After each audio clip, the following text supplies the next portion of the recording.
Sipping on your love, sipping on your love. Oh, oh my God, you know you bring your clothes right. All right, everyone, welcome back to JPTV. This is a long-awaited video, even for myself. I actually filmed the trailer and me reacting to the trailer for the new Netflix series called The Watcher. For those of you that may not know, it is a new series on Netflix that came out on October 13th. It is a 7-episode series following the true story of a family named the Broaddus family who were being stalked by a mystery man or woman called the Watcher. And this is a true story, and spoiler alert, I'm going to say this right now before you continue. To watch this, you might want to stop it if you don't want to know about the series, because that's what this video is all about. If you just want to watch me reacting to the trailer, I'll link that video in the description box. But today, we are going to dive in, and I want you to stay to the end of the video, because at the end of the video, I'm going to tell you my thoughts, not only what I thought about the show, but what my theories are. And I would love to hear yours down in the comments. So without further ado, let's go ahead and jump on in. So The Watcher features Naomi Watts, Bobby Cannavale, Mia Farrow, and Jennifer Coolidge in this thriller.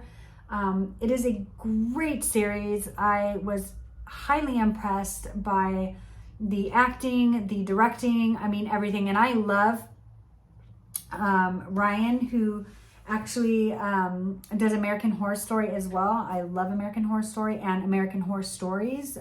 They're both some of my favorite shows. And so I was really excited to watch this thriller. And for me, I loved it. You know, I'm going to put that out there. And I know there's a lot of mixed reviews. A lot of people, you know, don't like it because there's no resolution. So I am going to say that if you are somebody that needs an answer and is unhappy with not having an answer, then this might not be the show for you, because you're not going to get that, okay? What you are going to get is an awesome cast of people that bring to life the vision of what possibly could have happened and who the Watcher might possibly be. So let me just backtrack a little bit and share with you some of the true story, which is very different from the actual series. So the true story is of a family called the Broaddus family. And in the show, they actually give them a different name. I think it's Braddock or something like that. So Derek and Maria Broaddus actually were a couple who purchased a home in Westfield, New Jersey in 2014. Maria was born and raised in Westfield. Derek grew up in middle-class Maine. And so he became a senior VP with a large organization. So they decided, let's move to the suburbs. Okay, so they already owned a property, and they were, you know, they sold it and they bought this property. But before they moved in, and mind you, that's what's different from the series. I'm going to say that here. So if you don't want any spoilers, stop the video right now and come back later and watch this. But the true story is this couple never moved into their home. They were having it renovated, and while it was being renovated, they were staying in a rental because they had already sold their other property. And they invested millions of dollars into this home, okay? So while they were going and checking in on renovations, they started getting letters in the mail. The first letter, and I'm going to read that to you guys because it's super creepy, okay? So the first letter says, Dearest new neighbor at 657 Boulevard, allow me to welcome you to the neighborhood. How did you end up here? Did 657 Boulevard call to you with its force from within? This 657 Boulevard has been the subject of my family for decades now, and as it approaches on my 110th birthday, or its 110th birthday, I've been put in charge of watching and waiting for its second coming. That's creepy right there enough. My grandfather watched the house in the 1920s. My father watched it in the 1960s, and now it is my time. Do you know the history of the house? Do you know what lies within the walls of 657 Boulevard? Why are you here? I will find out. I don't know about you guys, but if I got that kind of letter, I don't think I would have moved into the house either. Okay, so I'm not going to read all the letters, but now I'm going to jump into the series because that's what this is all about, right? Everybody came here to know, should I watch this series? I love true crime and I love murder mysteries. Now, I'm also one that likes to know the answer to things, and I didn't get it.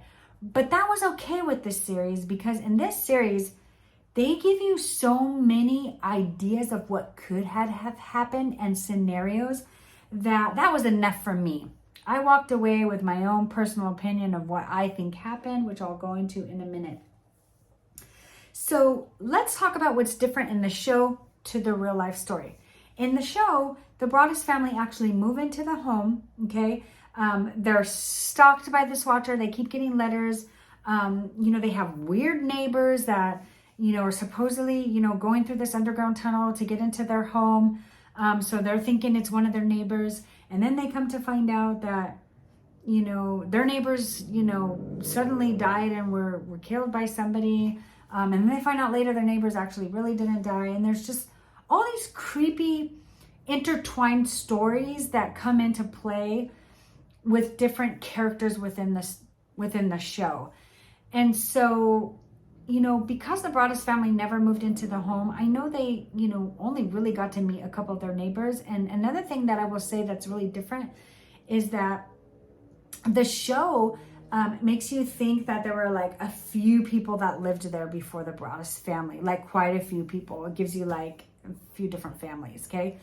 The true life story is the couple that lived there before the Broaddus family had only been there, I think had been there about 20 something years. And the Broaddus family asked them, hey, have you ever gotten any letters like this? And they said they only received one letter, and it was just about the time that they were getting ready to move. And that was the only letter. And so they just threw it off as a hoax, like this obviously, is a hoax. And that's why they never told the new owners, the Broaddus family, about this letter, which they could technically have sued for that, but they didn't. So that's pretty much the true story. The guy was never found. And so now I'm going to talk about my theories. So in the show, you've got the theory of the crazy old couple of neighbors across the way. You've got the theory of the teacher that was teaching his class about, I forget what it was called, but they, whatever home that they were in love with, they would write the home letters. And it was like this project that he gave his students. So, the show tries to get you to think, oh, maybe it could have been this. Again, they're just coming up with stories to make the show interesting and push it out to 7 episodes. And then there's a part in the story, and again, here's another spoiler, so if you haven't seen it, where one of the investigators that they hire, the Broaddus family hires to help them figure out, who's done this, basically confesses to doing it to give them closure, saying that she had owned the house prior and that she wanted it back, and so she was trying to get them to move. So that was another theory, which I really loved that. I mean, that kept me going. When I realized, when she starts telling him the story, I thought, no, she's doing this. She wants to give him closure because he's just like stewing over it. The husband was just like, would not let it go. Even after they had sold it and moved back to the city, he was just like, and I would imagine that would be me. If I didn't know what happened, like it would just rack my brain, and I would just want to know. And that's kind of where he was at. And so she was trying to give him that, like she was already dying. And so she tells him at the end, like, oh, it was me. So they kind of throw that in there, but really that's it. I mean, they start to make you think it's this one kid in the story because he's, dating their daughter, and he's has a camera in the house and stuff like that. And, but it's not that. And then they make the neighborhood seem like there's this group that was formed within the neighborhood of these 5 or 6 people, and that they all plotted to like get this family out of the neighborhood. So just little things like that. That made the show very interesting. So here's what I want to say as far as my theories and what I think. So in the true story, just so you guys know, when they tested the DNA that was on the envelope, it was the DNA of a woman. And they do talk about that in the show. They do reveal that. So that's the weird thing, is because, the watcher says that their grandfather watched the house, their father watched the house, and now they're watching the house. And the things that this person knew, like they need to be living somewhere close to this family. I mean, they could have probably done research on the family that bought the home and learned what their children's names were. But I really feel like that's far-fetched. I think it was a neighbor nearby that, you know, and that's why they thought it was the crazy neighbors, because they were close enough where they could hear if the parents were calling the kids names. So I definitely think it's a neighbor, or it is someone in the family line. So maybe like someone in the 20s owned the home, that grandfather in the 20s owned the home, or owned a home prior, moved out, and then was watching the home in the 20s, and then so on and so forth, so that it went down the family line, and this new watcher was like doing research on the family and just found out who moved in there, and what their kids' names and stuff like that were. But one of the things in the letter is about how they saw one of the children in the on the porch playing an instrument. So they had to have been driving by or seen it, which is possible. If this person's watching the house, like they're watching the house. So that's my thought, is that it's someone who owned the house previously, but way down the family line, okay? As far as the show, I thought it was excellent.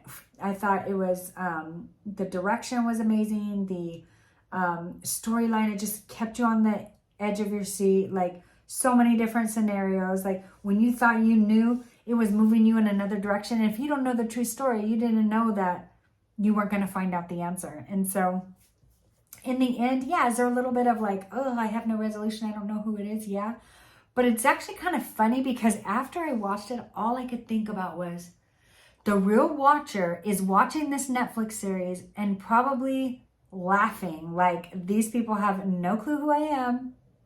They're probably on YouTube watching all the videos being done about them and just reveling in it. Because think about it, someone, you know, who kills people, serial killers, serial rapists, they love to hear about themselves. They love to hear their story. They want to put themselves in the limelight. So I wouldn't be surprised if the watcher is watching all of this. So that's my thoughts, you guys. I hope you like this video. If you've not seen the show, you got to check it out. Come back to my video and let me know in the comments what you thought. And I hope you enjoy this. If you want to see more reviews and reactions, let me know, and I will do more for you. Thank you so much for coming. I'll see you in my next video. Bye.